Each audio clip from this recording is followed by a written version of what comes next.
ప్రార్థనలో దేవుడు జవాబిస్తారు.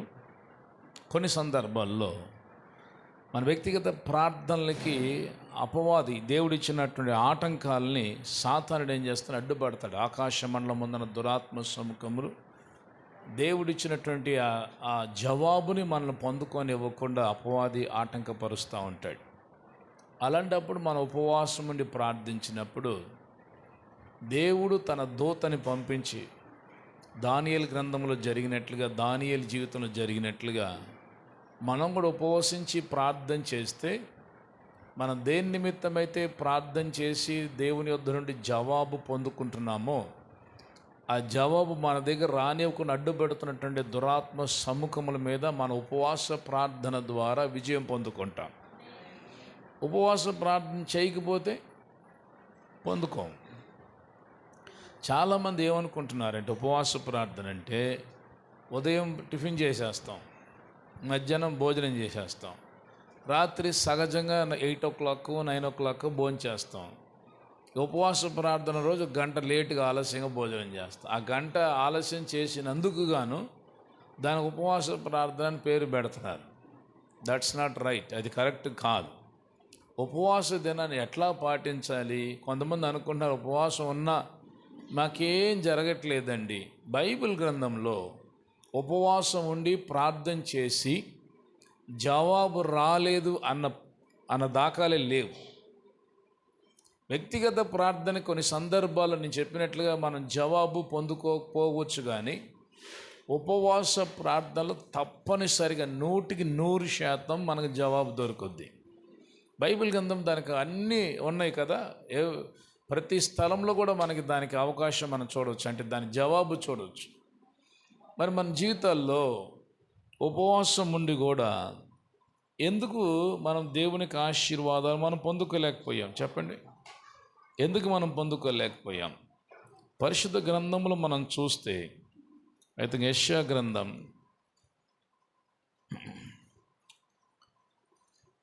58వ అధ్యాయం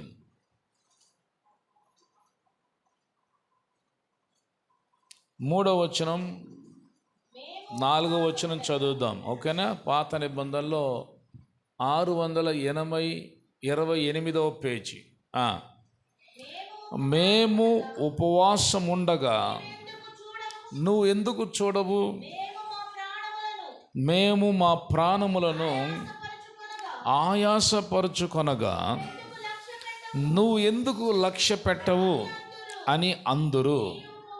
మీ ఉపవాస దినమున మీరు మీ వ్యాపారము చేయుదురు, మీ పనివారి చేత కఠినమైన పని చేయిస్తారు. మీరు కలహపడుచు వివాదము చేయుచు అన్యాయముగా గుద్దులాడుచు ఉపవాసముందురు. మీ కంఠధ్వని పరమున వినబడినట్లుగా మీరు ఇప్పుడు ఉపవాసముండరు. అట్టి ఉపవాసము నాకు అనుకూలమా? మనుష్యుడు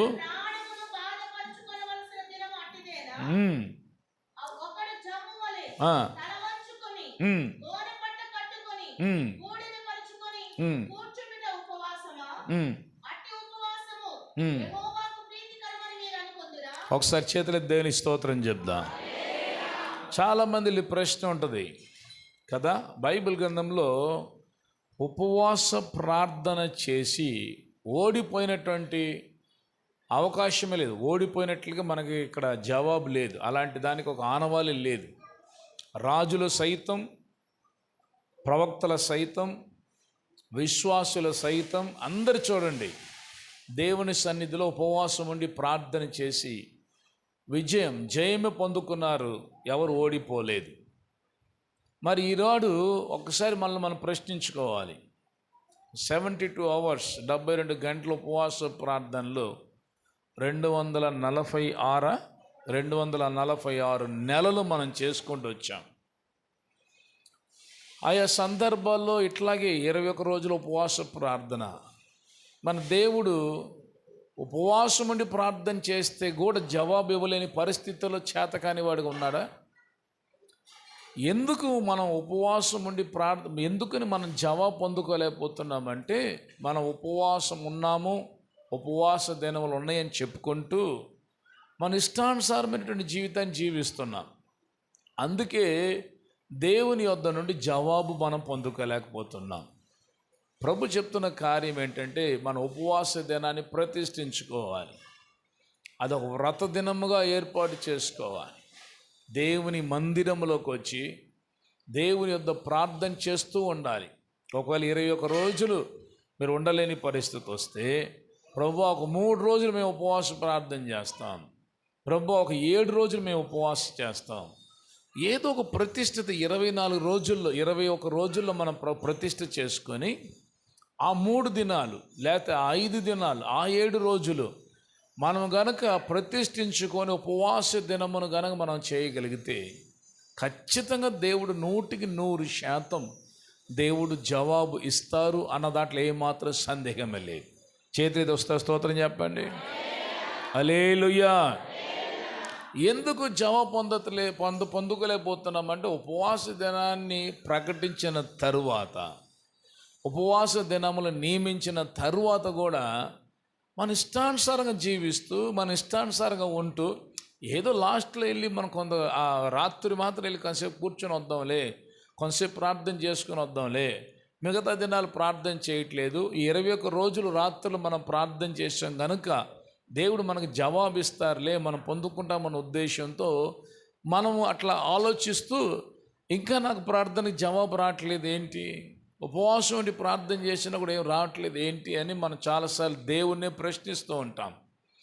దేవుడు అన్యాయస్తుడు కానే కాదు. యెహోషాపాతు కాలంలో ఉపవాసం ఉండి ప్రార్థన చేశారు, ఎస్తేరు కాలంలో ఉపవాసం ఉండి ప్రార్థన చేశారు, దానియేలు కాలంలో ఉపవాసం ఉండి ప్రార్థన చేశాడు, నెహెమ్యా కాలంలో ఉపవాసం ఉండి ప్రార్థన చేశారు. మీరు బైబిల్ గ్రంథం మీరు చదవండి, అందరూ ఉపవాసం ఉండి ప్రార్థన చేసి దేవుని యొద్ద నుండి జవాబు పొందుకున్నారు. ఉపవాస ప్రార్థనకి అపజయమే ఉండదు, ఉపవాస ప్రార్థనకి జవాబు పొందుకోలేదు అనేటువంటి ఆ దాఖలే ఉండదు, అలాంటి కార్యమే ఉండదు. అందుకని ఉపవాస దినం అనేది చాలా ప్రాముఖ్యమైనది. ఎప్పుడైతే మనం ఉపవాసం వంటి ప్రార్థన చేస్తామో ముగింపులో ఖచ్చితంగా విజయం ఉంటుంది. ఎస్తేరు ఉపవాసం వంటి ప్రార్థన చేశారు, 3 రోజులు మేము ఉంటానయ్యా. ఆమె తీర్మానం తీసుకుంది, 3 రోజులు నేను నా పనికెత్తలు ఉంటాం, మీరు కూడా ఉండండి. అలాగే ఎస్తేరు, మొర్దెకాయి, యూదులందరూ ఉపవాసం వంటి ప్రార్థన చేశారు.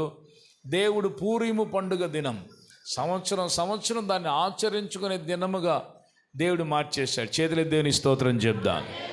హల్లెలూయా.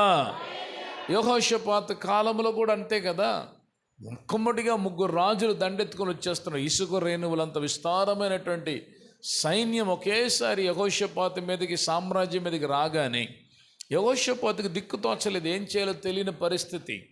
తన మనస్సును దేవుని మీద నిలబెట్టుకున్నాడు, భయపడ్డాడు. విస్తారమైన ప్రజలు వస్తున్నారు, దిక్కుతోచని పరిస్థితిలో దేవుని పాదాల దగ్గర పడుతున్నాడు.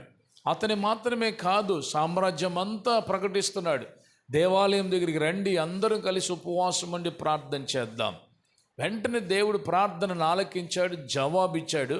వెంటనే వాళ్ళు యుద్ధం ఎట్లా చెయ్యాలో దేవుడు నేర్పించాడు. అవన్నీ చేసిన తర్వాత బెరాకా లోయలో దేవుని స్తుతించారు. చేతులు దేవుని స్తోత్రం చెప్దాం. హల్లెలూయా. ప్రార్థనకి అంటే ఉపవాస ప్రార్థనకి ఓటమే ఉండదు. అయినను మనం ఓడిపోతున్నామంటే something wrong in our fasting prayer.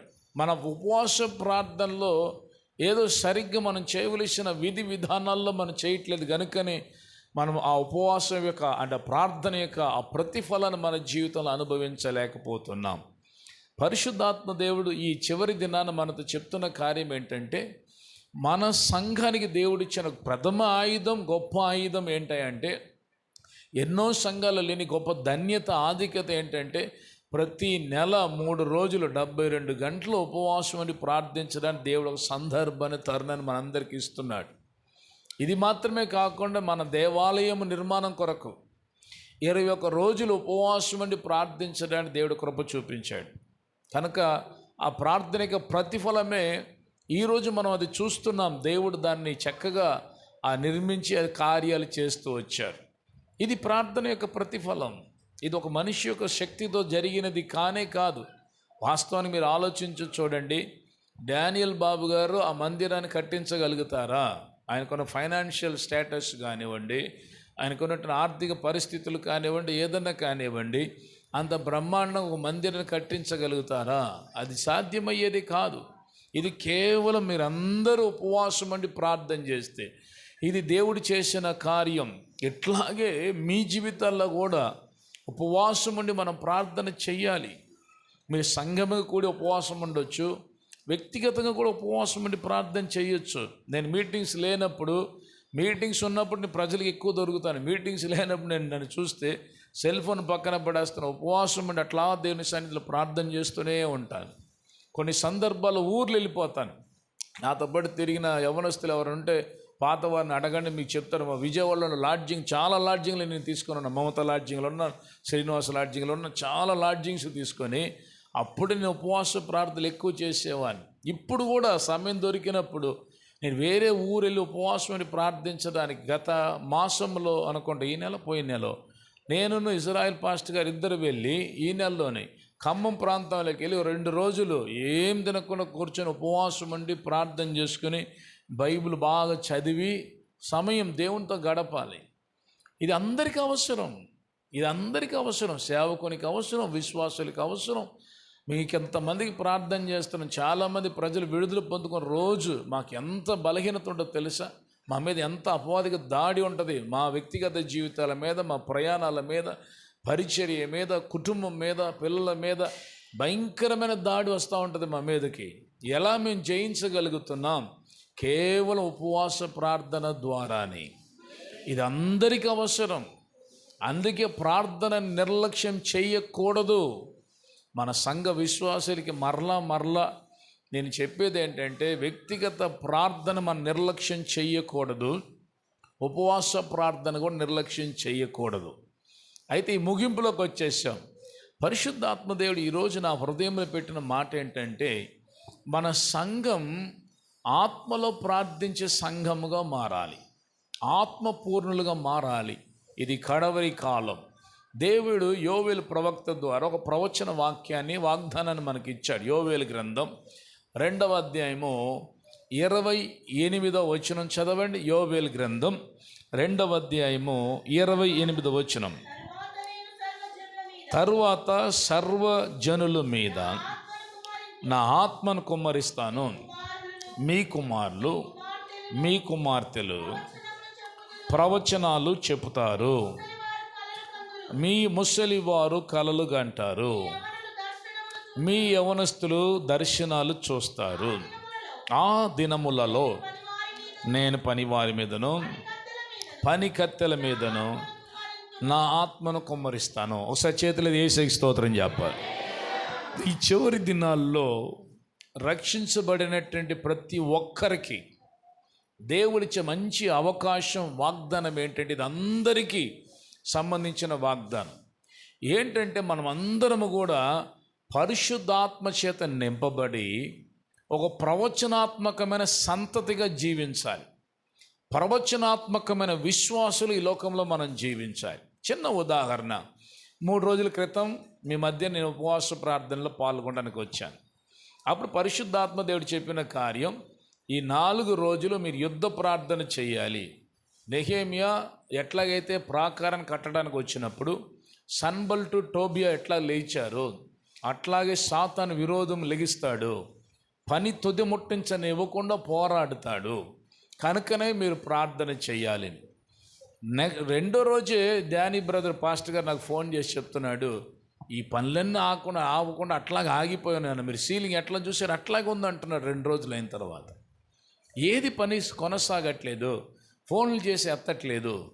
ఇది ఎట్లా నాకు అర్థమైంది, ఇది ఎట్లా నాకు తెలుసు, నేను సేవకుడని దేవుడు నాకు చెప్పేశాడా? కానే కాదు.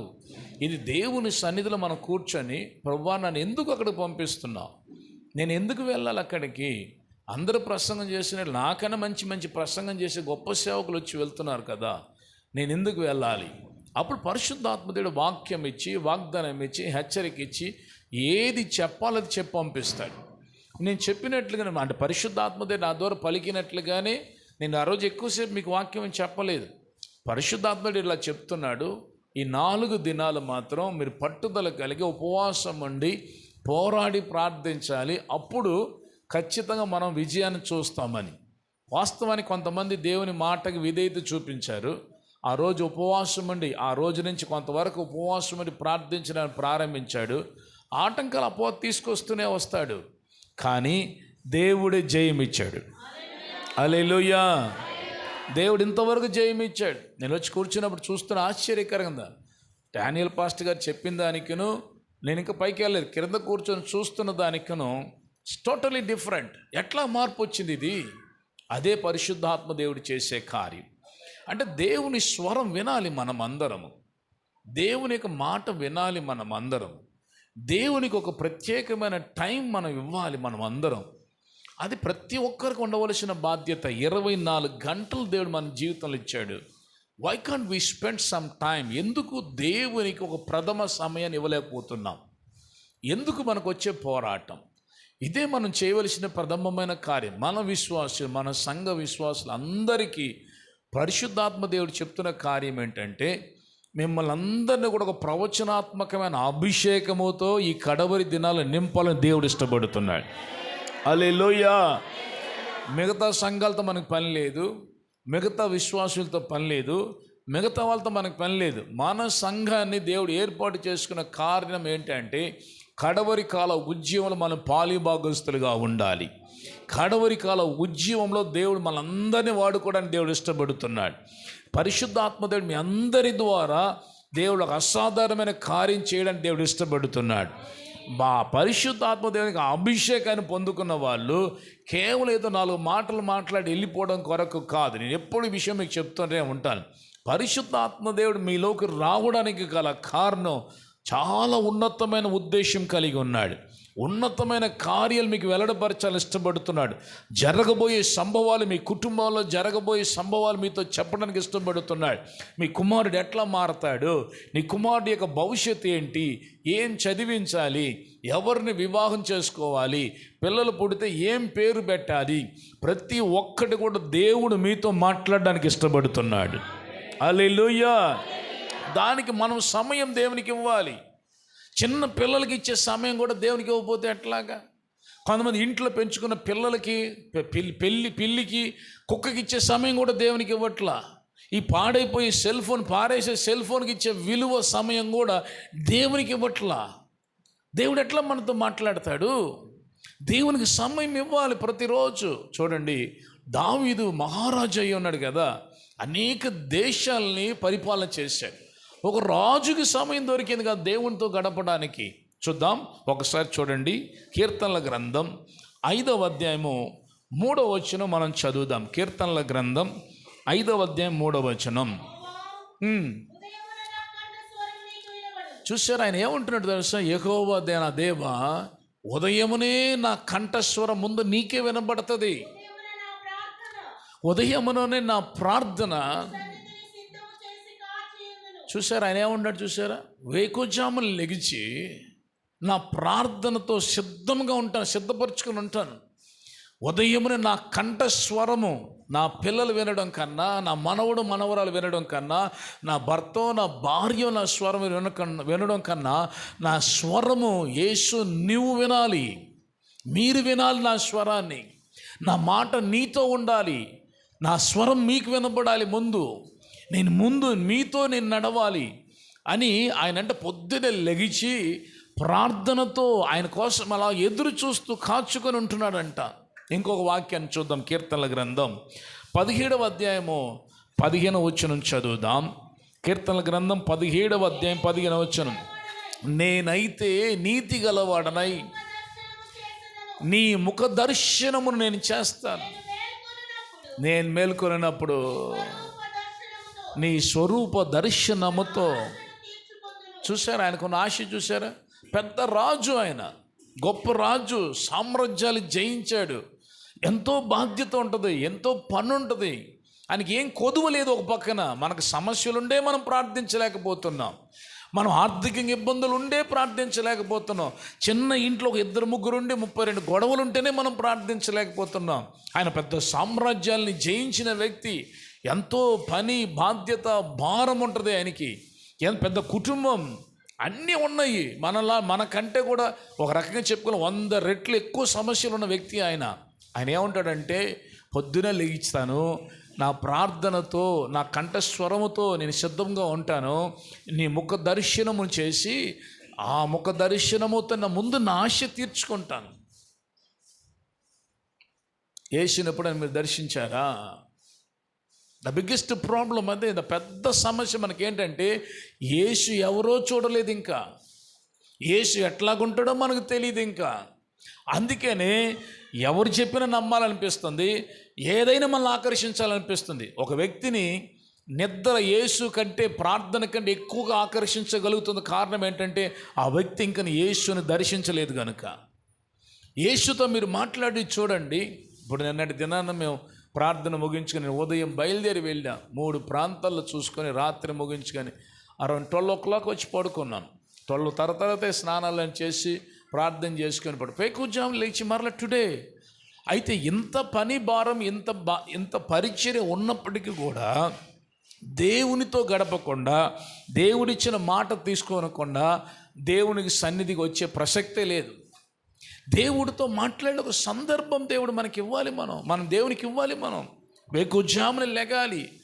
ఎందుకు ఎంత భారం వచ్చినా ప్రార్థనకి ప్రాధాన్యత ఇస్తున్నామంటే, నిద్రని ఛేదించి, నిద్రని అసహించుకొని, నిద్రను పక్కన పెట్టి త్యాగంతో యేసుతో గడపడానికి వస్తున్నటువంటి ఆ తపన ఎందుకు హృదయంలో కలుగుతుందంటే, యేసును చూసిన తర్వాత, యేసుకు స్వరం వినిన తర్వాత, యేసుతో స్నేహం చేయడం ప్రారంభించిన తర్వాత ఇవన్నీ కూడా పెంటతో సమానంగానే కనిపిస్తూ ఉంది. ఒకసారి చేతులు దేని స్తోత్రం చేయాలి. మనకేమనిపిస్తుంది? రక్షించబడి ఇన్ని సంవత్సరాలు అయింది కదా, ఒకరోజున యేసుని చూసామా? ఒకరోజున యేసు యొక్క స్వరం విన్నామా? ఒకరోజున యేసు యొక్క స్పర్శించగలిగామా? ఏం క్రైస్తవ జీవితం ఇది? ఎప్పుడు మనం అలా ఈ 21 రోజులు ఉపవాస ప్రార్థనలు అయిపోయినాయి, మరలా మామూలుగా మనం ఉంటాం, మరలా 72 గంటల ఉపవాస ప్రార్థనలకు వస్తాం. కొంతమంది వచ్చి, కొంతమంది రాక అరమరకలుగా ఉంటాం. మరలా వీలున్నప్పుడు మరలా ఇలా ఉపవాస ప్రార్థనలు మరలా కంటిన్యూగా వస్తాం. ఇక ఇంతే అలవాటుగా ఏదో ఆచారంగా వెళ్ళిపోతుందా, లేకపోతే 21 రోజులు ఉపవాస ప్రార్థనతో మన జీవితంలో నేర్చుకున్న అనుభూతి ఏమైనా ఉన్నదా? ఒకసారి మనం ఆలోచించాలి. మన దేవుడు మనకు ప్రార్థనలు ఆలకించే దేవుడు, మన దేవుడు ప్రార్థనలకి జవాబిచ్చే దేవుడు. అనేకమైన ప్రసంగాలు విన్నాము, అనేకమైన అనుభవాలు బైబిల్లో మనం చదువుతున్నాము. మన జీవితంలో ఎందుకు అది జరగట్లా? మన జీవితంలో ఎందుకు మనం దాన్ని సాధించలేకపోతున్నాం? పరిశుద్ధాత్మ దేవుడు ఈ కడవరి దినాల్లో తన ఆత్మను కుమ్మరించి ప్రవచనాత్మకంగా దేవునితో నడిచే ఒక అనుభవాన్ని మన సంఘానికి, ప్రతి ఒక్కరికి దేవుడు దయచేయాలని దేవుడు ఇష్టపడుతున్నారు. అది ఆశపడిన వారు మాత్రం చేతులు దేవుని స్తోత్రం చెప్పాలి. చాలామందికి ఉన్న ఒక అపోహ ఏంటంటే, దేవుని సేవకులతో దేవుడు మాట్లాడతారు, సేవకులు వేరే పని ఉంటుంది. ఏం పని ఉంటుంది? పొద్దున్న లేస్తారు, ప్రార్థన చేస్తారు, బైబిల్ చదువుతారు, వెళ్ళిపోతారు. మాకంటే కుటుంబం ఉంది, మిగతా వాళ్ళ కుటుంబం లేదా? మాకు లేదా? మీ అందరికీ నింద చెప్పినట్లుగా అందరికంటే ఎక్కువ ప్రాబ్లమ్స్, ఎక్కువ దాడి, సాతానిక దాడి ఎవరి మీద ఉంటుంది? సేవకుల మీదే. మరి ఎట్లా మేము సహించుకొని రాగలుగుతున్నాం? Because of prayer. ప్రార్థన ద్వారానే, వాక్యము చదవడం ద్వారానే పరిశుద్ధాత్మ బలపరిచి, స్థిరపరిచి, ధైర్యపరిచి మమ్మల్ని నడిపిస్తూ ఉన్నాడు. ఇది అందరికీ ఉండవలసిన అనుభవం. కనుకనే ఈ కడవరి దినాల్లో దేవుడు ఈ వాగ్దానం ఇచ్చిన సేవకులకు మాత్రమే కాదు, అందరికీ ఇచ్చాడు. కుటుంబం అంతా కూడా ఒక ప్రవచనాత్మకమైన కుటుంబంగా దేవుడు మార్చాలని దేవుడు ఇష్టపడుతున్నాడు. పరిశుద్ధ గ్రంథముల నుంచి ఒక వ్యక్తిని మీకు పరిచయం చేస్తాను. అపోస్తుల కార్యములు 6వ అధ్యాయం.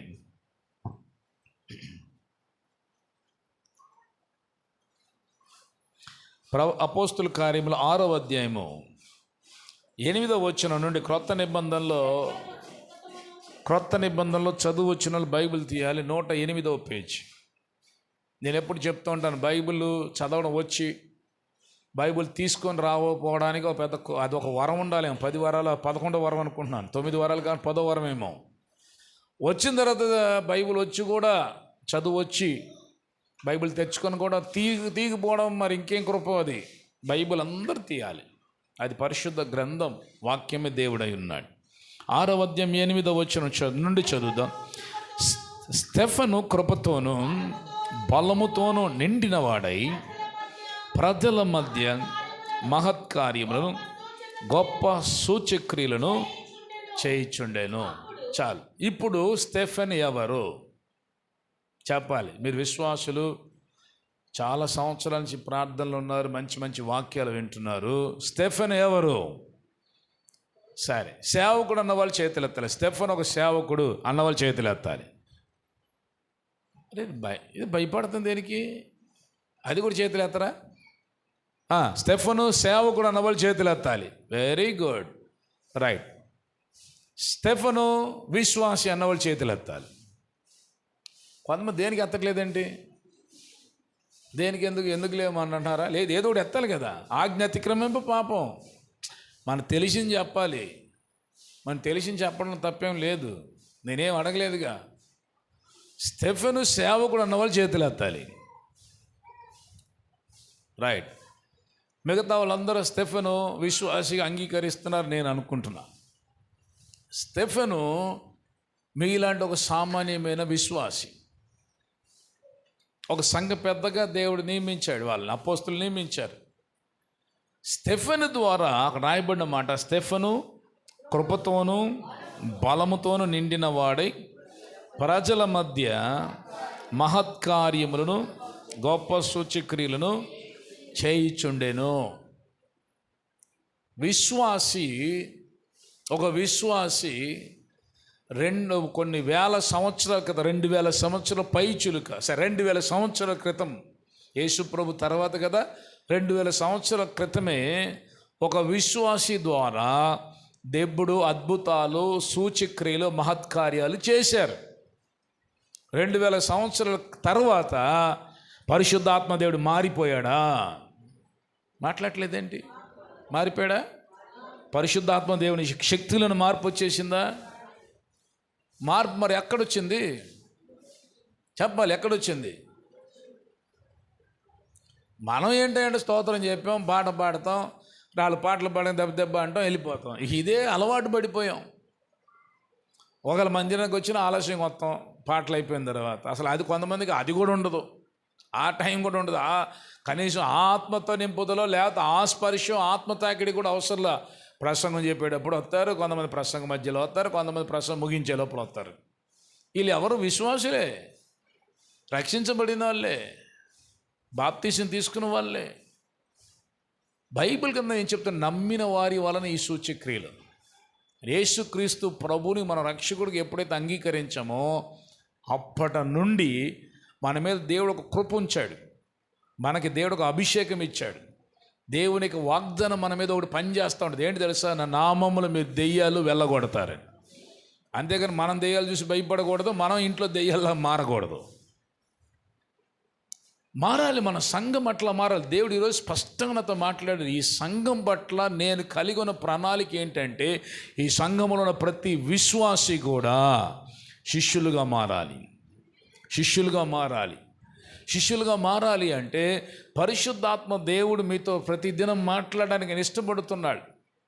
పరిశుద్ధాత్మ దేవుడు మీతో స్నేహం చేయడానికి ఇష్టపడుతున్నారు. పరిశుద్ధాత్మ దేవుడు మీ కుటుంబంలో జరిగే కార్యాలు, మీ కుటుంబంలో జరగబోయే కార్యాలు, మీ కుటుంబం పట్ల దేవుడు కలిగి ఉన్న ప్రణాళిక, మీ వ్యాపారాల పట్ల, మీ వృత్తి పట్ల, మీ పిల్లల పట్ల దేవుడు ఏం ప్రణాళిక కలిగి ఉన్నాడో ప్రతి దినము మీతో మాట్లాడడానికి యేసే సిద్ధంగా ఉన్నాడు. మనం సిద్ధంగా లేం. నేను అప్పుడప్పుడు చెప్తుంటా, సమూయేలు, బాలుడనే సమూయేలు పాలు మరిచిన వెంటనే, పాలు మరిచాడు అంతే. సుమారుగా ఏ వయసు? ఇప్పుడు మన ఈ కాలంలో ఎంత కాలంలో మర్చిపోతున్నారు చెప్పండి? 3 years, అవునా? ఆ కాలంలో 7 years అనుకుందాం, 7 సంవత్సరాలకే పాలు మరిచాడు అనుకుందాం. కనీసం 7 సంవత్సరాల పిల్లోడు యేసుతో మాట్లాడాడు కదా. 7 సంవత్సరాల వయసు ఉన్న పిల్లోడు, బాలుడు యేసయ్య స్వరం విన్నాడు, యేసయ్యతో మాట్లాడారు. మనకి ఇన్ని సంవత్సరాలు రక్షించబడి 7 సంవత్సరాలు దాటిపోయిందిగా. ఇంకా యేసుతో మాట్లాడకపోతే, ఇంకా యేసును దర్శించకపోతే, ఇంకా యేసు ఎవరో తెలుసుకోకపోతే ఎట్లా మనం ఈ ఆత్మీయ అనుభవంలో ఆత్మీయ జీవితంలో కొనసాగగలుగుతాం? పరిశుద్ధాత్మదేవుడు మనతో స్టెఫెను పరిశుద్ధాత్మదేవునికి శక్తితో బలముతో నింపబడిన వాడై దేవుని యొక్క మహత్కార్యములను, సూచక్రియలను, ఆశ్చర్యమైన కార్యాలు దేవుడు అతని ద్వారా చేయించాడు. చేతులు దేవుని స్తోత్రం చెప్దాం. ఇంకా చూద్దాం 9వ వచనం చదువుదాం. సమాజంలోను, కురేనీయుల సమాజంలోను, అలెగ్జాంద్రియ సమాజంలోను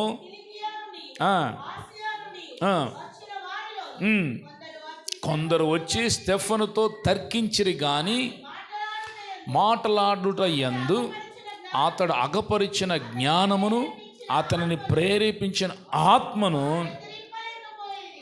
చూశారా? ఈయన అద్భుతాలు, సూచక్రియలు, మహత్కార్యాలు మాత్రమే కాదు, దైవ జ్ఞానం, దేవుని ఆత్మచేత నింపబడి ఉన్నాడు. పక్కింటి వాళ్ళు వచ్చి మా దేవుడే గొప్పవాడని చెప్పలేకపోతున్నారు. కారణం ఏంటంటే అతడు దేవుని ఆత్మచేత నింపబడిన వ్యక్తి.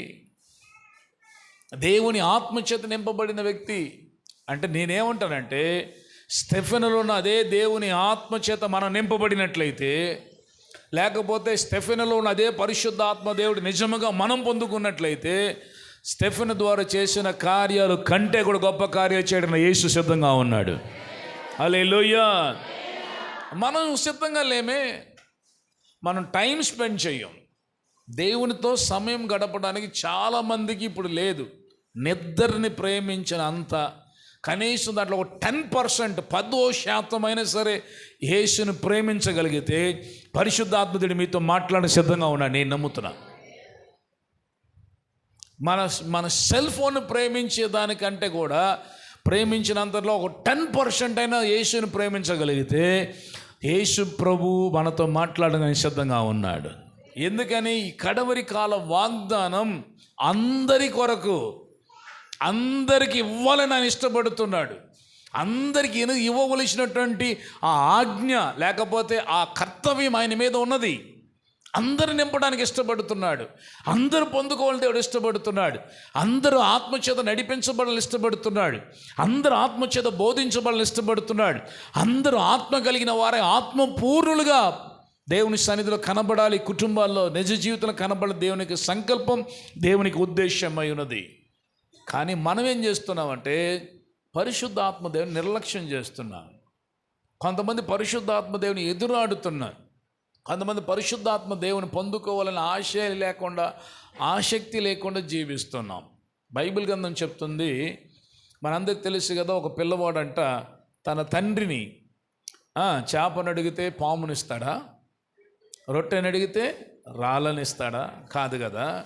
మీరు చెడ్డవారై ఉండి కూడా మీ పిల్లలకి ఇవ్వడానికి మంచి ఈవులు ఇస్తున్నారు కదా.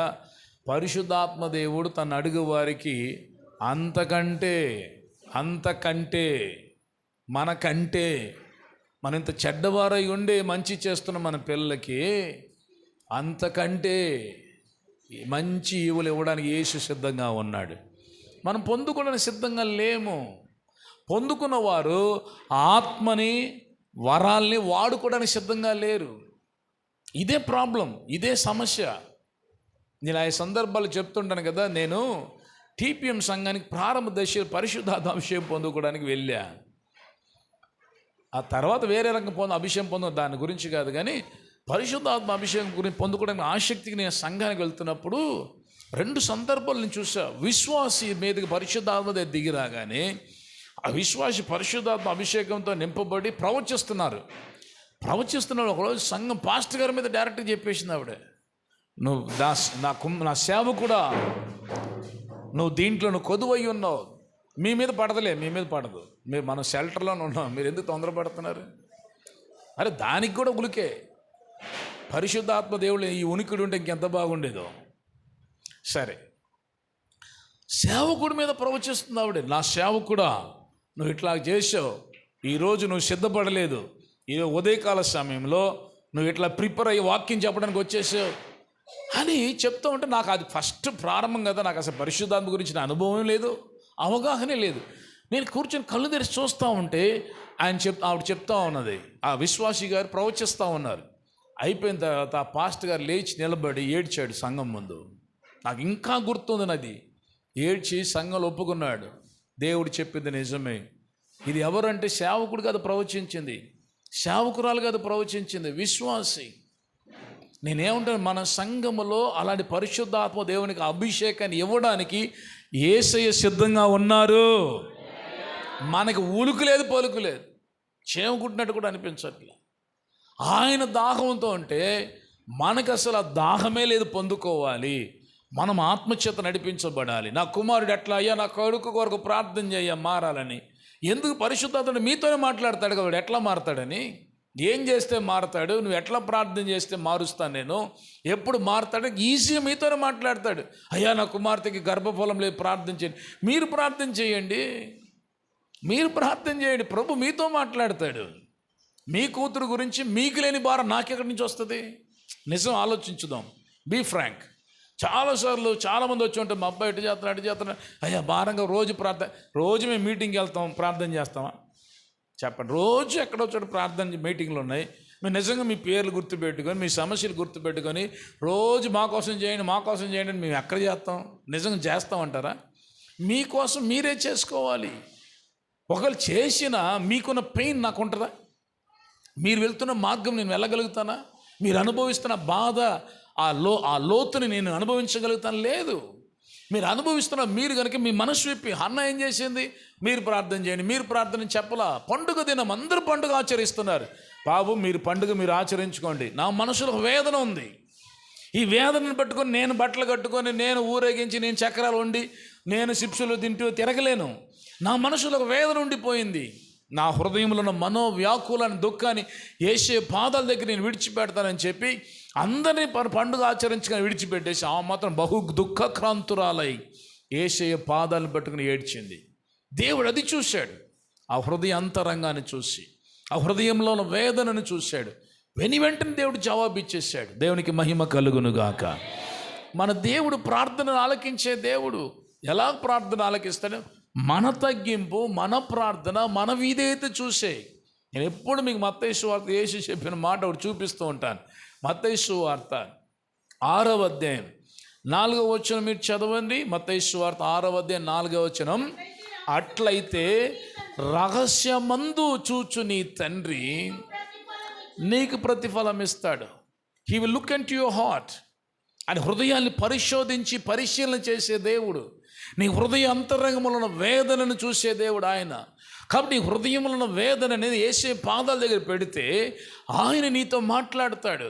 నీ దుఃఖాన్ని సంతోషంగా మారుస్తాడు. గుండె చెదిరిన వారిని బాగు చేసే దేవుడు ఆయన. సొమ్మసిలిన వారిని, సోలిపోయిన వారిని బలపరిచి, దృఢపరిచి, స్థిరపరిచే దేవుడు ఆయన. మనం ఆయన దగ్గరికే వెళ్ళాలి. మన ఫోకస్ అంతా ఆయన మీదే ఉండాలి.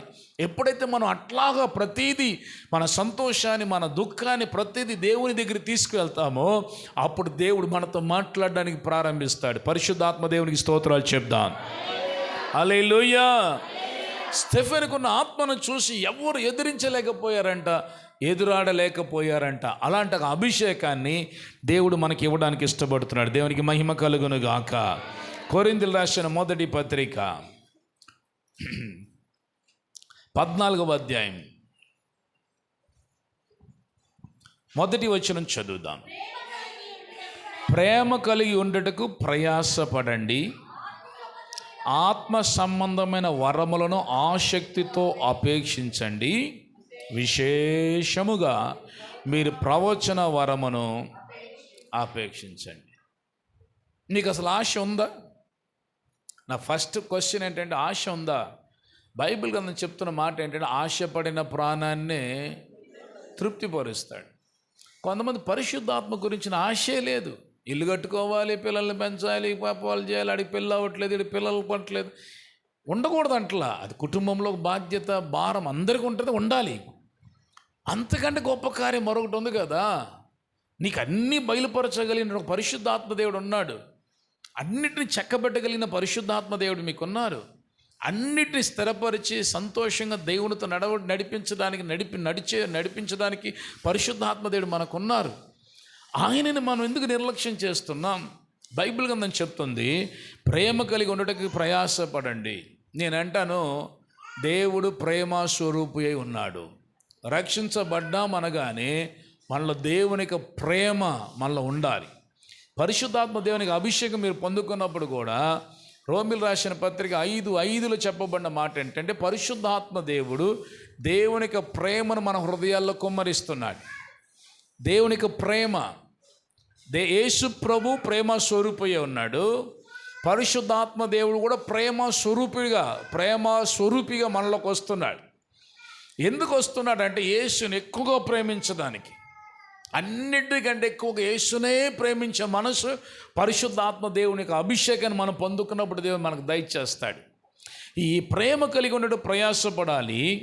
ఆత్మ సంబంధమైన వరములను ఆసక్తితో, అపేక్షించిన రాస్తే పర్ల, ఆసక్తితో, దాని మీద ఒక ఆసక్తి ఉండాలి. ఆత్మ వరముల చేత నేను వాడబడాలి, ఆత్మ వరముల చేత నేను నింపబడాలి, యేసుని ముఖాముఖిగా దర్శించాలి, యేసు ప్రభు ఏది చెప్పినా నేను చేయగలగాలి, నేను ఈరోజు పరిశుద్ధాత్మ చేత నడిపించబడాలి, ఈరోజు పరిశుద్ధాత్మ చేత నేను బోధించబడాలి, ఈరోజు పరిశుద్ధాత్మ దేవుడు నేను ఇద్దరం ఏకమయ్యే జీవించాలి, ఆ అభిషేకం నాకు కావాలి, ఆ పరిశుద్ధాత్మ నడిపింపు నాకు కావాలని ఆసక్తితో దేవుని సన్నిధిలో ప్రార్థన చేసి మనం జీవించగలిగితే తప్పకుండా ఆశపడిన ప్రాణాన్ని నా దేవుడు తృప్తిపరుస్తాడు. హల్లెలూయా అంటూ ఆయన ఏమంటాడు, ఆసక్తితో ఆత్మవరాలు అపేక్షించండి, మరియు ప్రత్యేకముగా మీకు ఉండవలసిన ఆసక్తి దేని మీద అంటే ప్రవచనాత్మకమైన అభిషేకం. అది ప్రాముఖ్యంగా అవసరం. ఇది రాయబడింది సేవకులు కాదు. ఈ అపోస్తుల కార్యం 14వ అధ్యాయం రాయబడే సంఘానికి, సంఘ విశ్వాసులకి దేవుడు చెప్తున్నాడు. మన సంఘములో చిన్న పిల్లలు మొదలుకొని, యవనస్తులు మొదలుకొని, వృద్ధుల వరకు ఈ పరిశుద్ధాత్మ దేవుడు చెప్పిన వాగ్దానాలు ఈ రోజు నుంచి మన జీవితంలో దేవుడు నెరవేర్చునుగాక. అలాంటి అభిషేకాన్ని దేవుడు మనకి దయచేయునుగాక. అలాంటి ఆత్మ వరముల చేత నింపబడిన సంఘముగా మనం మారుదుముగాక. హల్లెలూయా. ఎందుకు దేవుడు ఇది మరి ఈ చివరి దినాల్లో, ఈ 21 days ఫస్ట్ మాట్లాడాల్సిన కార్యం దేవుడు చివరి దినాలు ఎందుకు మనతో మాట్లాడుతున్నాడంటే, దేవుడు మనకు ఒక మంచి మందిరాన్ని దేవుడు ఇచ్చేశాడు. ఈ మందిరాన్ని నింపవలసిన బాధ్యత మనందరి మీద ఉన్నది. ఒక్కరు కూడా ఆమె చెప్పేదేంటి? ఇందాక చూసారా, మిమ్మల్ని అందరిని అభిషేకంతో నింపుతాడు, ఆత్మవరాలతో ఆడబడతాడు, ఆమేన్ అన్నారా లేదా? ఇప్పుడు మనమే కలిసి ఈ సంఘాన్ని ఆత్మలతో నింపాలనగానే ఆమేన్, అది జరుగుద్దా? ఆమెన్ చెప్పి అలవాటు పడ్డాం కాబట్టి అది కూడా స్లోగా అట్లా తగ్గించి, సౌండ్ వాల్యూమ్ తగ్గించి ఆమేన్.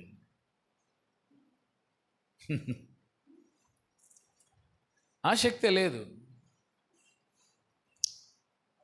నేను నిన్న దినాన్న పేరకలపూడి అనే గ్రామానికి వెళ్ళాను. ఒక సహోదరి వచ్చి అంటున్నారు, 6 months క్రితం మీరు ప్రార్థన చేశారు, ప్రార్థన చేస్తే నాకు విడుదల వచ్చింది, మీరు చెప్పారు గర్భఫలం నువ్వు ధరిస్తావు, దేవుడు మీ ద్వారా పలికించాడు, ఈరోజు నేను 6 months ప్రెగ్నెంట్గా వచ్చి మీ ముందు నిలబడ్డాను అని సహోదరి చెప్తా ఉన్నారు. ఇది నేను చెప్పిందా? నేను చెప్తే జరుగుద్దా? చెప్పండి, నేను చెప్తే జరుగుద్దా? జరగదు. అది పరిశుద్ధాత్మ దేవుడు. నేనేమంటానంటే, అట్లా మనందరికీ దీని ఎవరు నాకు ఇస్తాడు, నన్ను పిలిచాడు కాబట్టి ఇస్తున్నాడు అనుకోవద్దు. నేను కూడా బెలక్రయం చెల్లిస్తూనే ఉన్నా. అందరికీ దేవుడు ఇచ్చినటువంటి బాధ్యత, ఈ ప్రవచన వరం అన్నది సంఘానికి దేవుడు ఇచ్చే బాధ్యత. అందుకే అంత్యదిన మనుషులందరి మీద అన్నాడు. సేవకుల మీదే అన్నారా? లేదు, అందరి మీద కుమ్మరిస్తాను. వారి కుమారులు కుమార్తెలు ప్రవచిస్తారు. మీ కుటుంబం ఒక ప్రవచనాత్మకమైన అభిషేకంగా మారాలి. నేను దినాన్ని నరసరావుపేటకి వెళ్ళాను. సాయంకాలం రాత్రి సంఘంలో ఆ ఫ్యామిలీ వాళ్ళు నన్ను కలవడానికి వచ్చారు. స్పెషల్గా నేను భోజనానికి వెళ్ళాను. వాళ్ళు వచ్చి అంటున్నారు, లాస్ట్ ఇయర్ మీరు ఒక ఫ్యూ ఇయర్స్ క్రితం మీరు వచ్చారు, మీరు ప్రార్థన చేసి ఏం చెప్పారు, అక్షరాలు నా జీవితంలో జరిగినాయి, అది చెప్పి ప్రార్థన చేయించుకుని వెళ్దామని వచ్చాను అన్నారు. ఇది నేను ఏమంటే ఎందుకు ఇది తీసుకొచ్చాను, I'm not highlighting myself, మీ అందరికి తెలిసిన సంవత్సరాల నుంచి, దాని గురించి కాదు. పరిశుద్ధాత్మతో మనం నడవాలి. పరిశుద్ధాత్మ దేవుడు చెప్పినట్లుగా మనం చేయాలి. పరిశుద్ధాత్మ దేవుడు మనల్ని వాడుకోవడానికి ఇష్టపడుతున్నాడు. విశ్వాసిగా ఉంటే పరలోకానికి వెళ్ళాం, శిష్యులుగా మారాలి. అందుకోసం మనం నమ్మి, మీరు ఏమనుకుంటున్నారు, డానియల్ బాబు గారిని నమ్మి ఇచ్చాడు అనుకున్నారు ఈ మందిరం? ఆహాహా, మిమ్మల్ని నమ్మి దేవుడు ఇచ్చాడు ఈ మందిరం. మీరు ఈ మందిరంలో శిష్యులుగా మారుతారు.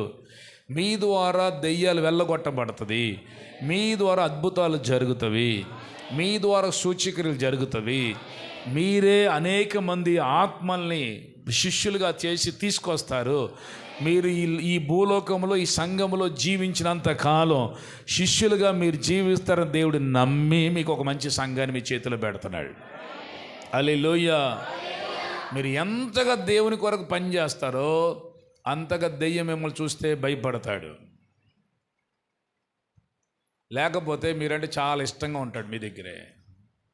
వాడికి అవసరం కదా, ఎక్కడో ఒకటి గూడు కావాలి కదా వాడికి. వాడు అటు ఇటు తిరుగుతూ ఉంటాడంట కదా. చక్కగా అమర్చబడి ఉన్న ఇల్లు చూడగానే వచ్చి ఇంట్లో కూర్చుంటాడంట. మన దగ్గర ఏం లేదుగా, ప్రార్థన లేదు, ఆత్మ లేదు, చక్కగా ఉంది. ఏ తాగుడుతనం ఉందా? లేదు.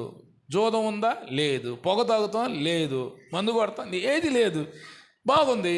లోపలికి వస్తాడు. ఎందుకని? పాడు చేయడం కొరకు. సాధన రాగానే పాడు చేస్తాడు. అందుకే నిద్ర వస్తుంది, గొడవలు వస్తాయి, అత్త కోడలికి పడదు, ఇంట్లో పేదరికం, పిల్లల మాట వినరు, భార్య భర్త మధ్య సమాధానం ఉండదు, చికాకు. ఇదంతటికి కారణం ఏంటంటే, ఒకటి ప్రార్థన లేకపోవడం, రెండోది పరిశుద్ధాత్మదేవుడు లేకపోవడం. పరిశుద్ధాత్మదేవుడు ఎక్కడో అక్కడ స్వాతంత్రం. పరిశుద్ధాత్మదేవుడు లేనంతకాలం మీరు స్వతంత్రంగా జీవించలేరు. పరిశుద్ధాత్మ దేవుని సద్వినియోగం చేయనంత కాలం మీరు పరిశుద్ధాత్మలో మీరు విడుదలతో జీవించలేరు. పరిశుద్ధాత్మ ఎందుకు వస్తున్నాడు మనలో కంటే ముందు మనం విడుదలతో జీవించాలి.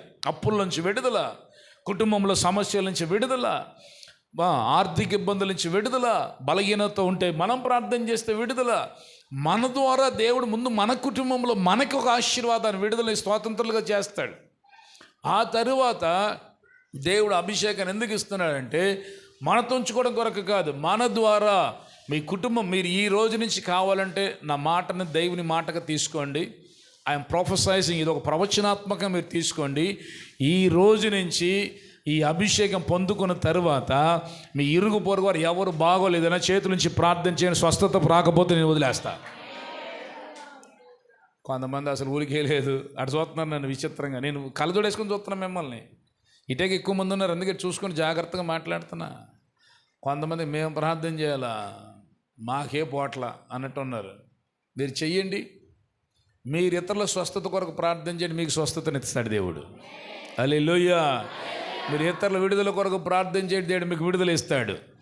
కానీ మనకు తెలుగు స్పిరిట్లో ఒక ప్రాబ్లం ఉంది, అది కూడా జాగ్రత్తగా వినండి. మన తెలుగు ప్రజలకు ఒక పెద్ద ప్రాబ్లం ఏంటో తెలుసా? ఇద్దరు విడుదల పొందితే సంఘం పెడదామని పెడుతుంది మనకి. ఇద్దరే, ఒక దెయ్యం పోయి ఒక ఇద్దరు వచ్చి సాక్ష్యం చెప్తే, దేవుడు నాతో మాట్లాడాడు, దేవుడు నాకు చూపిస్తున్నాడు, ఇక్కడ మందిరం పెట్టాలనుకున్నాడు. శిష్యులు సేవకులు మారడానికి టైం ఉంది, దేవుడు మాట్లాడాలి. పిలుపు వేరు, పిలుపు వేరు. సువార్తికరణ. ఇప్పుడు స్టెఫెన్ వెళ్ళాడు. స్టెఫెన్ ఒక సంఘ పెద్ద, ఒక విశ్వాసి. ఆయనతో దేవుడు మహత్కార్యాలు చేశాడు. అనంత మాత్రం స్టెఫెన్ ఎక్కడ సంఘం పెట్టాడా? ఎక్కడ పెట్టలా. పిలుపు ఉన్నాడు, సువార్తికుడు. He did his job. అదే సమయంలో అపోస్తలు పౌలు గారిని దేవుడు పిలిచాడు. ఆయన అపోస్తలుగా దేవుడు అపోస్తలుగా పిలిచాడు. పేతురు గారిని పిలిచాడు. దేవుడు సంఘ స్థాపన కొరకు పిలిచాడు. ఒక్కొక్క పిలుపు ఉంటుంది. ఇప్పుడు దేవుడు ఇచ్చిన కామన్ కాలింగ్, ఒక అందరికీ ఉన్నటువంటి ఒక పిలుపు ఏంటంటే, మనం ప్రార్థన చేస్తే ఆత్మ వరాలతో నింపబడితే మన ద్వారా దేవుడు దెయ్యాలు వెళ్ళగొడతారు, మన ద్వారా స్వస్థతలు జరుగుతాయి, మన ద్వారా సూచక్రియలు జరుగుతాయి. మన నోటి నుంచి వచ్చే ప్రతి మాటను దేవుడు ఎదుటి వాళ్ళ జీవితంలో దేవుడు స్థిరపరుస్తాడు. హల్లెలూయా. అందుకొరకే అభిషేకం ఇవ్వడానికి కడవరి దినాలు ఇచ్చేది అభిషేకం దానికోసమే. కనుకనే ఈ చివరి దినంలో దేవుడు మనతో మాట్లాడే మాట ఏంటంటే బాగా గుర్తుపెట్టుకోండి. నెక్స్ట్ యానివర్స్ డే కల్లా మన సాక్ష్యాలు చెప్పాల్సింది. నాకు కళ్ళనొప్పి తలనొప్పి పోయింది, ఒళ్ళనొప్పులు పోయింది చెప్పకూడదు. నేను ప్రార్థన చేసి 10 మందిని దేవుని మందిరాన్ని తీసుకొచ్చాను, ఇదిగో 10 ఆత్మలు మీరు చూపించగలగాలి. దేవుని ఘనపరుస్తే దేవుడు మిమ్మల్ని ఘనపరుస్తాడు. హల్లెలూయా. ఒకరోజు చిన్న మాట చెప్పి నేను ప్రార్థనలు తీసుకువెళ్తాను. ఒకరోజు దుబాయ్ దేశంలో ఒక బ్రదర్కి కోవిడ్ వచ్చింది. కోవిడ్ నేను ఆల్రెడీ చెప్పినట్టు ఒకసారి గుర్తు చేస్తా. కోవిడ్ ఎఫెక్ట్ అయింది.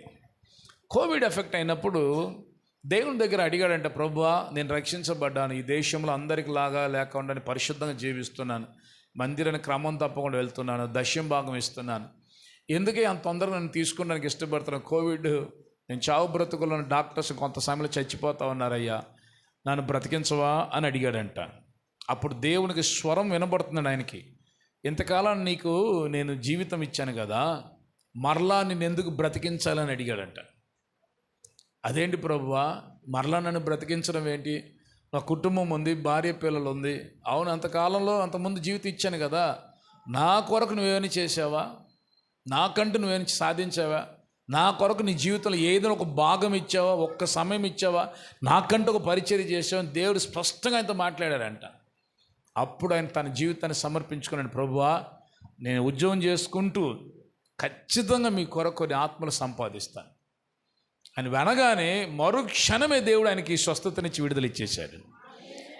మీరు స్వస్థతల కొరకు ప్రార్థిస్తున్నారు కదా, ఇప్పుడు యేసే మిమ్మల్ని అడుగుతాడు, ఇచ్చిన ఆరోగ్యంతో నా కోసం ఏం చేసావు, మళ్ళీ నీకు ఆరోగ్యం ఇవ్వడానికి, నీకు ఆరోగ్యం ఉన్నప్పుడు నా కోసం ఏం చేసావు, నీకు ఇల్లు ఉన్నప్పుడు నా కోసం ఏం చేసావు, ఒక్క వ్యక్తికే సువార్త ప్రకటించావా, ఒక్క ఆత్మని దేవుని మందిరం తీసుకొచ్చావా, ఇప్పుడు నీకు అనారోగ్యం రాక నువ్వు బాధపడుతున్నావు, నీకు ఆరోగ్యంగా ఉన్నప్పుడు ఎంతమంది అనారోగ్య వస్తువులు నీ ముందుకు వచ్చారు, నీ ముందుకు నేనే తీసుకొచ్చాను, ఒక్కరి కోసమే ప్రార్థన చేసావా, ఒక్కరికైనా స్వస్థతనిచ్చావా, నీ ద్వారా దేవుడు చేయడానికి ఇష్టపడ్డావా, ఒక్కరినైనా దేవుని మందిని నడిపించడానికి ఇష్టపడ్డావా, ఈరోజు నీ కొడుకు దారి తప్పి తిరుగుతూ నీకు బాధ అనిపిస్తుంది, ఒకనప్పుడు నీ కుటుంబం అంతా దేవుని మందిరానికి వస్తున్నప్పుడు దారి తప్పి తిరుగుతున్న ఒక్క వ్యక్తికైనా సువార్తను ప్రకటన సన్నిధి తీసుకొచ్చావా, ఇప్పుడు నొప్పి అనిపిస్తున్నా నీకు దేవుడు అడగడా? నేను అందుకే ఏమంటున్నానంటే, ఈ మందిరం దేవుడు మీ కొరకే ఇచ్చాడు, మిమ్మల్ని నమ్మాడు దేవుడు. హల్లెలూయా. ఇక మీదట ఇదివరకులాగా మనం ఉండకూడదు. కనీసం వారములో ఒక గంట అయినా సరే, నేను వారంలో చెప్తున్నా 7 రోజుల్లో ఒక గంట అయినా యేసు కొరకు మీరు ఖర్చు అవ్వాలి. ప్రార్థన సమయం కాదు, ఒక గంట అయినా యేసుని గురించి పక్కింటి వాళ్ళకో ఎదిరింటి వాళ్ళకో మార్కెట్లను లేకపోతే కరపత్రాలు పంచడమో ఏదో ఒకటి యేసు కొరకు వారములో ఒక్క గంట, నేను అడిగేది ఒక్క గంట అయినా మీరు పని చేయగలిగితే ఖచ్చితంగా మిమ్మల్ని మీ కుటుంబాల దేవుడు నిండారుగా ఆశీర్వదించునుగాక, మీ ద్వారా కొన్ని ఆత్మల ప్రభు నడిపించునుగాక. హల్లెలూయా. వచ్చే యానివర్సరీ కల్లా నేను మరలా మీకు ప్రవచనాత్మకంగా మీతో మాట్లాడుతున్నా. దేవుడు చెప్పాడు కనుక దేవుడే దీనికి జవాబుదారు, మీరు దేవునికి జవాబుదారుడు. వచ్చే సంవత్సరం యానివర్సరీ కల్లా నేను కనీసం ఒక 5 ఆత్మలను దేవుని సన్నిధికి తీసుకొచ్చాను, ఓ 10 మందిని దేవుని సన్నిధికి నడిపించాను, నేను ప్రార్థన చేస్తే కనీసం ఒక 50 మంది స్వస్థత పొందుకున్నారు, నేను ప్రార్థన చేస్తే కొంతమంది ఒక 20 మందికి దెయ్యాలు వెళ్ళిపోయినవి, దేవుడు నన్ను ఒక శిష్యురాలుగా ఒక శిష్యుడిగా ఈ సంఘము తరపున దేవుడు నన్ను వాడుకున్నాడనే ఆత్మ సంబంధమైన సాక్ష్యములు పరిశుద్ధాత్మ దేవుడు మీ అందరి నోట నుండి పలికించునుగాక. హల్లెలూయా. అందుకే పరిశుద్ధాత్మ దేవుడు ఇస్తున్నాడు. ఇప్పుడు ఆ కృప, ఆ అభిషేకాన్ని దేవుడు మన మీద కుమ్మరించబోతున్నాడు. నేను చెప్తున్నాను, ఆశపడిన ప్రాణాన్నే దేవుడు తృప్తిపరుస్తాడు. ఇంకా మా అబ్బాయి కొరకు, మా అమ్మాయి కొరకు, మా తాత కొరకు, మా నాన్న కొరకు ప్రార్థన చేయండి అనేక స్థాయి కాదు మంది, మన ఇతరుల కొరకు ప్రార్థించే స్థాయికి దేవుడు తీసుకువెళ్తున్నాడు. మన ద్వారా దేవుడు అద్భుతాలు చేయబోతున్నాడు, మన ద్వారా అసాధారణమైన కార్యాలు చేయబోతున్నాడు, మీ ద్వారా యవనస్తులు ప్రభు రక్షించబోతున్నాడు, మీ ద్వారా దేవుడు కుంటివారు నడిపించబోతున్నారు, గుడ్డివారు చూపు పొందబోతున్నారు, మీ ద్వారా గర్భఫలం లేనివారు దేవుడు గర్భనివ్వబోతున్నాడు. హల్లెలూయా. పాములను తేలును తొక్కుటక్కరు శత్రు యొక్క బలమంతటి మీద మీకు దేవుడు అధికారం ఇవ్వబోతున్నాడు. ఇక మీద శత్రు ఏమాత్రం మిమ్మల్ని హాని చెయ్యలేడు. ఆమేన్. హల్లెలూయా. అభిషేకాన్ని వాడాలి. యేసు ప్రభు వారు మంచి ఉపమానం చెప్పారు కదా, ఎప్పుడు యేసు ప్రభు ఉపమానం మాట్లాడినా పరలోక సంబంధమైన వాటి గురించి మాట్లాడతారు, మిగతా వాటిలన్నిటికీ ఉపమానం మాట్లాడుతున్నప్పుడు ఆయన ఏమన్నాడు, ఒక వ్యక్తికి అంటే దూర ప్రాంతానికి వెళ్తూ ఒక తలాంతులు ఇచ్చి వెళ్ళాడు. ఒక వ్యక్తికి ఎన్ని తలాంతులు ఇచ్చాడు? 5. ఇంకొక వ్యక్తికి 2, ఇంకో వ్యక్తికి ఒకటి. 5 చేసినోడు ఏం చేశాడు? ఇంకొక 5 సంపాదించాడు. రెండోడు ఇంకో 2 సంపాదించాడు. ఒకటి ఉన్నాడు ఏం సంపాదించలే. మరి మీరు ఎక్కడ ఉన్నారు? 1లో ఉన్నారా, 2లో ఉన్నారా, 5లో ఉన్నారా? మళ్ళీ ఇప్పుడుదా మాట్లాడారు, బాగానే ఉన్నారుగా. మనసు శ్వేతిస్తుందా లేదా? దేవుడు మనకి ఎందుకు అద్భుతం చేయాలి చెప్పండి? ఎందుకు ఉద్యోగాలు ఇవ్వాలి? ఎందుకు మీ కుటుంబంలో సమాధానాన్ని ఇవ్వాలి? ఆయన ఎందుకు ఇవ్వాలి? ఆయనకి ఏమైనా కర్మ? మీరు ఏం చేశారు ఆయనకి మీకు ఇవ్వడానికి? ఈరోజు నుంచి మనం ఖర్చు అవుదాం దేవుని కొరకు. నేను మరలా చెప్తున్నా, వారంలో 1 గంట మీ జీవితంలో రాసి పెట్టుకోండి, మీ క్యాలెండర్లో రాసి పెట్టుకోండి, మీ బైబిల్ గ్రంథంలో రాసి పెట్టుకోండి. వారంలో 1 గంట దేవుని కొరకు పనిచేయండి. కొన్ని ఆత్మలు దేవుడు మీకు ఇస్తాడు.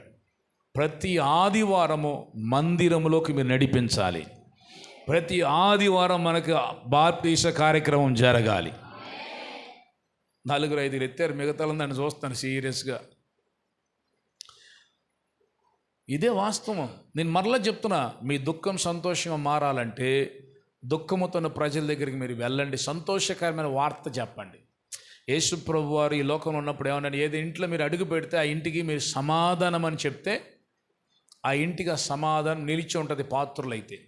ఒకవేళ పాత్రలు కాకపోతే ఆ సమాధానం మీ దగ్గర తెలీదా? వాక్యం తెలీదా మీకు? తెలుసో తెలీదా? ఒకవేళ ఇంట్లో ఎవరైనా అడుగు పెడితే మనం ఏం చెప్పాలి? ఇంటికి వెళ్ళి మీకు సమాధానం కలుగునుగాక అనాలి. యేసు ప్రభు కూడా అంతేగా. శిష్యుల దగ్గర భయపడుతూ ఉన్నారు. యేసు ప్రభు ఆరోహణం అవడానికి ముందు, ఆ శిలువ మరణం తరువాత ఫస్ట్ మాట ఏమన్నాడు ఆయన? మీకు సమాధానం కలుగునుగాక, భయపడబాకని అన్నాడు. మీరు సమాధానం కలుగునుగాక అని చెప్పినప్పుడు ఆ సమాధానానికి పాత్రలు అవుతే ఆ కుటుంబంలో ఆ సమాధానం నిలిచి ఉంటుంది. లేకపోతే ఆ సమాధానం మీకు తిరిగి వస్తుంది. మీరు ఇతరుల కొరకు స్వస్థత కొరకు ప్రార్థన చేస్తే ఆ పాత్రలు అయితే వాళ్ళకి స్వస్థత వస్తుంది. ఆ పాత్రలు కాకపోతే మీరు పలికినటువంటి ఆ స్వస్థత ఆశీర్వాదం మీకు తిరిగి వస్తుంది. అంటే మీరు ఆశీర్వదించబడాలనుకుంటే ఇతరుల దగ్గరికి వెళ్ళి సువార్తను ప్రకటించి ఆశీర్వదించండి. పాత్రలు అయితే వాళ్ళు ఆశీర్వదించబడతారు. పాత్రలు కాకపోతే ఆశీర్వాదం మీ కుటుంబాలు తిరిగి వస్తుంది.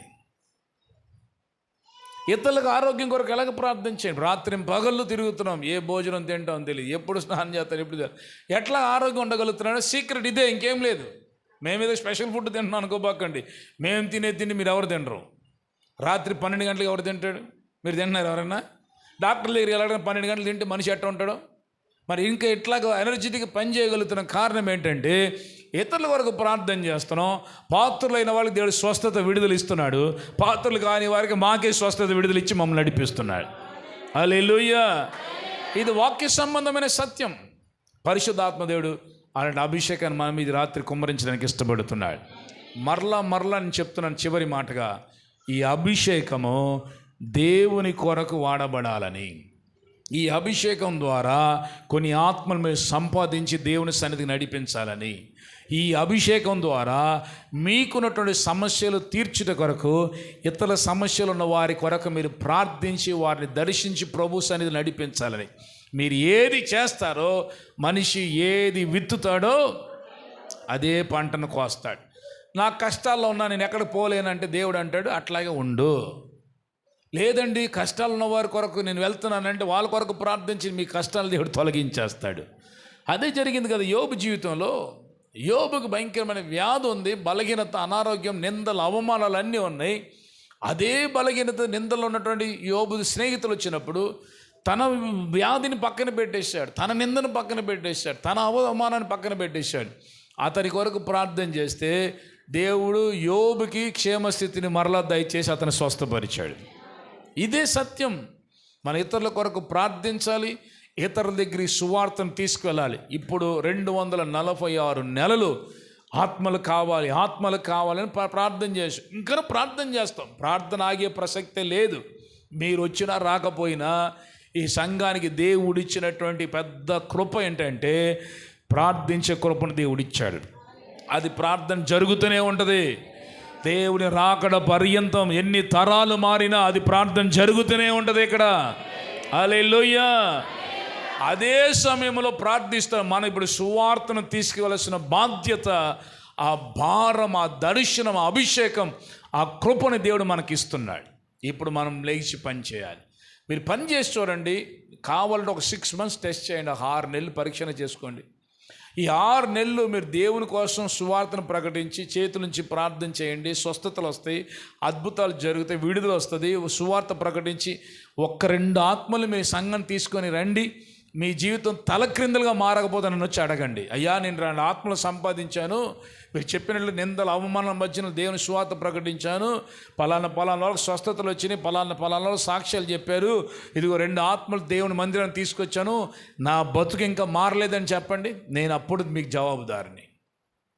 పరిశుద్ధాత్మ దేవుడు ఆ కృపను మనందరికీ దయచేయును గాక. అందరు లేచి నిలబడదాం. బైబిల్స్ అన్నీ పక్కన పెట్టేసేసేయండి. కొద్దిగా ఆలస్యం అవుతుంది ఈరోజు, మీరేమనుకోవద్దు. పరిశుద్ధాత్ముడు ఈరోజు అభిషేకించేస్తాడు మనల్ని. ఈరోజు ప్రత్యేకమైన కృపను కొమ్మరిస్తాడు. దేవుడు నాకు వాగ్దానం ఇచ్చాడు, చెప్పాడు, ఇది స్టెఫెన్ మీద దిగినట్లుగా నేను వీరి మీద దిగి వస్తాను. స్టెఫెన్కి ఇచ్చిన అదే అభిషేకాన్ని వీళ్ళకి నేను దయచేస్తాను. స్టెఫెన్ని ఎట్లాగైతే దేవుడు వాడుకున్నాడు, అట్లా మిమ్మల్ని వాడుకోవడం దేవుడు ఇష్టపడుతున్నాడు. మీ మీదకు ఒక కడవరి కాల అభిషేకం దిగి రాబోతుంది. మీరు ప్రవచించబోతున్నారు, మీరు జరగబోయి చూడబోతున్నారు. మీ జీవితం ఒక ప్రవచనాత్మకమైన జీవితం ఉండబోతుంది. మరీ ముఖ్యంగా యవనస్తుల మీద తన ఆత్మను దేవుడు కుమ్మరించడానికి ఇష్టపడుతున్నాడు. పరిశుద్ధ ఆత్మ దేవుడు ఇవ్వడానికి ఇష్టపడుతున్నాడు. అందరు రెడీగా ఉన్నారా? సిద్ధంగా ఉన్నారా?